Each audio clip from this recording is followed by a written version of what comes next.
নমস্কার বন্ধুরা, আজ আমি আপনাদেরকে ঢ্যাঁড়সের একটি নতুন রেসিপি শেয়ার করব। এই রেসিপিটি করার জন্য ঢ্যাঁড়সগুলোকে এইভাবে কেটে নিয়েছি। এবারে ঢ্যাঁড়সের উপর একটু লবণ আর একটু হলুদ দিয়ে দিচ্ছি। তার উপরেই একটু বেসন দিয়ে দিচ্ছি। সব কিছু দেওয়ার পর ভালো করে মাখিয়ে নিচ্ছি। এবারে একটা কড়াই বসিয়ে দিয়েছি। গ্যাস অন করে কড়াই বসিয়ে দিয়েছি। কড়াইটা গরম হলে এর মধ্যে একটু তেল দিয়ে দিচ্ছি। গ্যাসটা হাই ফ্লেমে রাখতে হবে যাতে তেলটা গরম হয়ে যায়। এবারে এর মধ্যে বেসন মাখিয়ে রাখা ঢ্যাঁড়সগুলো দিয়ে দিচ্ছি। তারপরে ভালো করে নেড়ে চেড়ে এগুলো ভেজে নিতে হবে।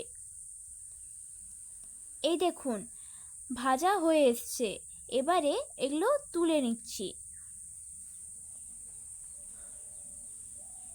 সবগুলো তোলা হয়ে গিয়েছে।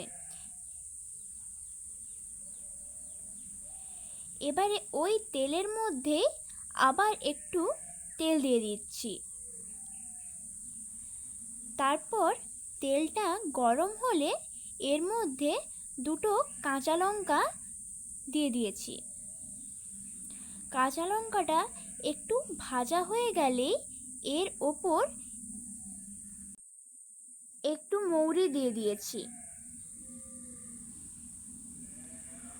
মৌরিটাও ভালো করে ভাজা হয়ে গিয়েছে। এবারে এর মধ্যে বাদাম আর পোস্ত বাটা আগে থেকেই বেটে রেখেছিলাম, সেটা দিয়ে দিয়েছি। দেওয়ার পর ভালো করে নেড়ে চেড়ে ভেজে নিতে হবে। আর এটা ভাজতে ভাজতে এর মধ্যে 1 চা চামচ লবণ আর 1 চা চামচ হলুদ গুঁড়ো দিয়ে দিয়েছি।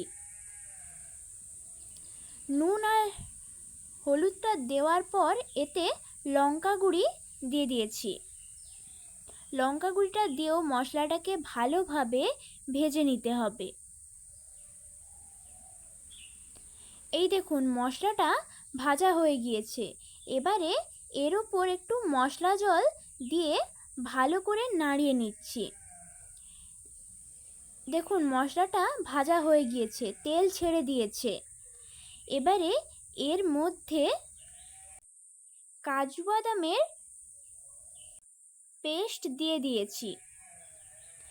কাজু বাদামের পেস্টটা দেওয়ার পরও ভালোভাবে নাড়িয়ে চাড়িয়ে এটা ভেজে নিতে হবে। তারপরে বাটি ধুয়ে ওই জলটা এই মশলার মধ্যে দিয়ে দিয়েছি। এই দেখুন 5 মিনিট ফুটিয়ে নিচ্ছি। 5 মিনিট ফোটানো হয়ে গিয়েছে। এবারে এর মধ্যে ঢ্যাঁড়সগুলো দিয়ে দিয়েছি। ঢ্যাঁড়সগুলো দিয়ে ভালোভাবে মশলার সঙ্গে মিশিয়ে নিচ্ছি।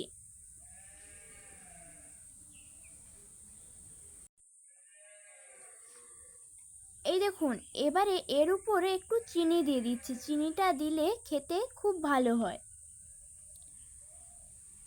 এই দেখুন ঢ্যাঁড়স আর বেসনের রেসিপিটি হয়ে গিয়েছে। আর এই রেসিপিটি যদি ভালো লেগে থাকে তাহলে লাইক এবং কমেন্ট করবেন। আর এরকম আরও নতুন নতুন ভিডিও পাওয়ার জন্য চ্যানেলটিকে সাবস্ক্রাইব করে রাখবেন। ধন্যবাদ পুরো ভিডিওটা দেখার জন্য।